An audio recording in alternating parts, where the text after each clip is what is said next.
एक साथ होकर चुनाव लड़ेंगे और निश्चित तौर पे हरियाणा में कांग्रेस की सरकार बनेगी। कांग्रेस अकेले बहुमत से भी आएगी, इसमें कोई संशय नहीं है। लेकिन जो हमारे अलायंस के साथी हैं, अगर वो भी साथ लड़ेंगे तो कोई बुराई नहीं। महाराज जी, भाजपा इन दिनों बार बार ब्लेम कर रहे हैं कांग्रेस पे। भी लोकसभा में कहीं ना कहीं छलावे का खेल खेला गया है, कांग्रेस ने खेल खेला है, चाहे वो संविधान के मामले में खेला गया हो। तो क्या कुछ लगता है? आप पत्रकार हैं, आपने स्वयं पढ़ा भी होगा, देखा भी होगा। राजस्थान के केंद्रीय मंत्री ने ये कहा था, जो राजस्थान से आते हैं, कि 400 पार कर दो, हम संविधान को बदल दें जी। और आपने देख लिया होगा, संविधान बदलने में कोई कमी तो छोड़ी नहीं। 400 पार का नारा यही था कि इस देश में कभी दोबारा चुनाव नहीं होगा। 400 पार जरूरी है, उसके लिए आवश्यकता है। कि 400 पार किसके लिए बोल रहे थे? कि कुछ को बदलाव लाना था। और कई मंत्रियों ने खुले मंच से बोला है, आपने भी सुना होगा, आपने देखा भी होगा अखबारों में। ये तय था, अगर 400 पार आ जाते तो हिंदुस्तान में दोबारा चुनाव प्रणाली खत्म हो जाती।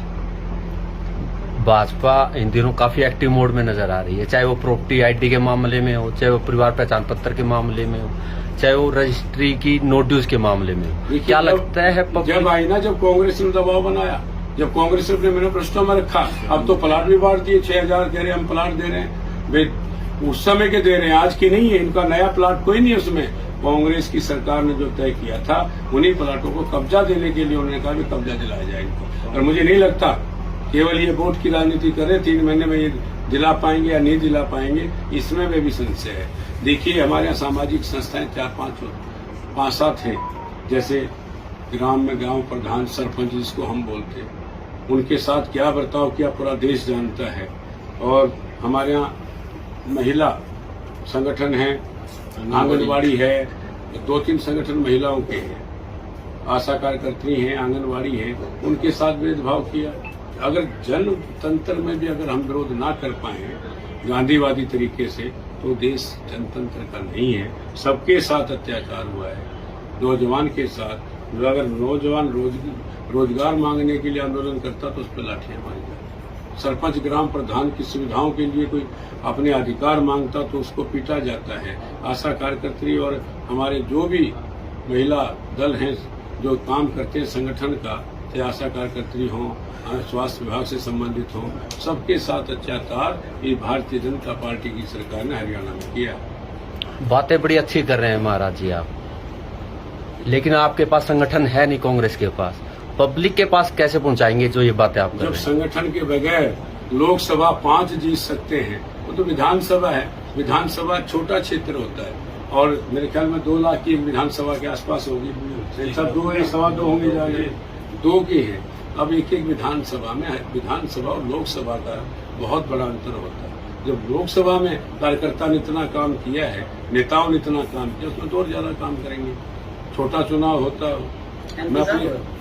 जैसे कि इन्होंने तो ऑफलाइन किया अभी प्रॉपर्टी आईडी और पीपीटी, इससे पूरे हरियाणा की जनता परेशान है। चौधरी भूपेंद्र सिंह हुड्डा ने कहा कि हमारी सरकार आएगी तो हम ये दोनों स्कीमें खत्म करेंगे।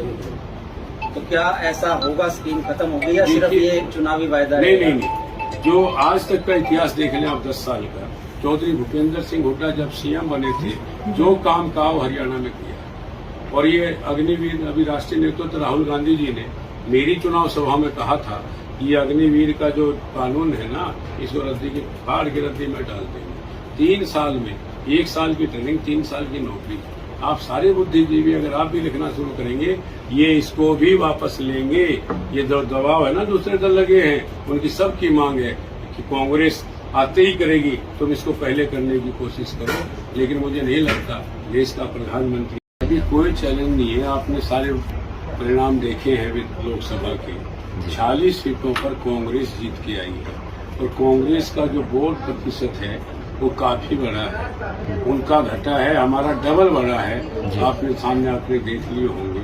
और जो हारे हैं, मैं अपनी बात बताता हूँ, मैं जो 2 विधानसभा बहुत कम मार्जिन से, गन्नौर में 1700 वोट, राई में 2400 वोट से मैं लगभग हारा। तो निश्चित तौर पे ये भी, जब लोकसभा और विधानसभा में बहुत अंतर है। लोकसभा लड़ा जाता है देश के लिए और विधानसभा लड़ी जाएगी प्रदेश के लिए। प्रदेश में यहाँ की जनता ये चाहती है कि कांग्रेस की सरकार बने, इसमें आप कोई संशय नहीं है। तो कोई विशेष सोच भी होगी, कुछ प्लान भी होगा भी चलो हरियाणा में अगर आपकी गवर्नमेंट आ जाती है तो सोनीपत लोकसभा क्षेत्र के लिए क्या कुछ सौगातें लेके आएंगे? सीधा कहना है, हर जगह मैंने बोला है, आपने भी लिखा है कि वे जींद के पीछे, सफेदों के पीछे, जुलाना के पीछे बैकवर्ड लगता है आज भी। हमारी जींद को जब हम बैठते कहीं जाते हैं, बाहर भी जाते हैं, तो कहते हैं वो पिछड़ा हुआ क्षेत्र है, पिछड़ा हुआ क्षेत्र, जबकि हमारा ये एरिया कृषि प्रधान क्षेत्र है। यहाँ पर कृषि की ज्यादा उपज भी है, कृषि का ज्यादा कार्य, क्योंकि कोई औद्योगिक क्षेत्र जींद में नहीं है, सफेदों जींद के बीच में या दुलाना के आसपास।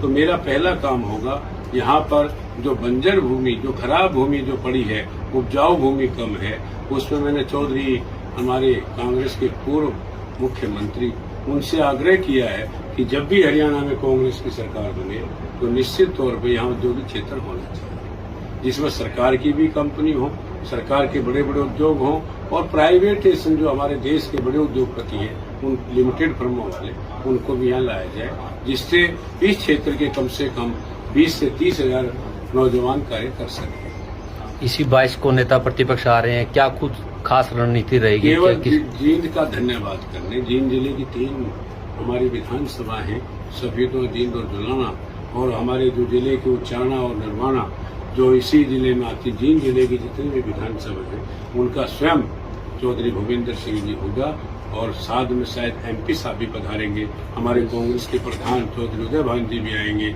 और भी नेता आ सकते हैं बड़े लोग। तो निश्चित तौर पे आज जींद का धन्यवाद करने आ रहे हैं कि आपने हमारे कैंडिडेट को जिताया, और वास्तव में जींद में हम जानते थे हम थोड़ा कमजोर हैं, लेकिन जींद की जनता ने, जींद के नेताओं ने, जींद के कार्यकर्ताओं ने एक रिकॉर्ड काम किया है, जिसकी मैं भी स्वयं सोचता था कि मैं 10,000 वोटों से हारूंगा, लेकिन 2900 पर ला करके मैं बधाई देना चाहता हूं जींद के मतदाताओं को, जींद के कार्यकर्ताओं को, और हमारे सभी जितने नेता उसमें लगे थे, जितने भी नेता चुनाव में थे, मैं सबका हार्दिक अभिनंदन और स्वागत करना चाहता हूं आपके माध्यम से। तो विधानसभा चुनाव तक ये जो कमी बता रहे हैं आप जींद विधानसभा में, इसकी भरपाई हो जाएगी? जींद से कांग्रेस का विधायक बनेगा, जुलाना से, जींद से, सफेदों, तीनों विधानसभा जीतने का काम कांग्रेस का कार्यकर्ता करेगा, कांग्रेस का नेता करेगा, सतपाल ब्रह्मचारी साथ में, जिस तरह मेरे लिए सारे साथ रहे, मैं दिन रात एक करूंगा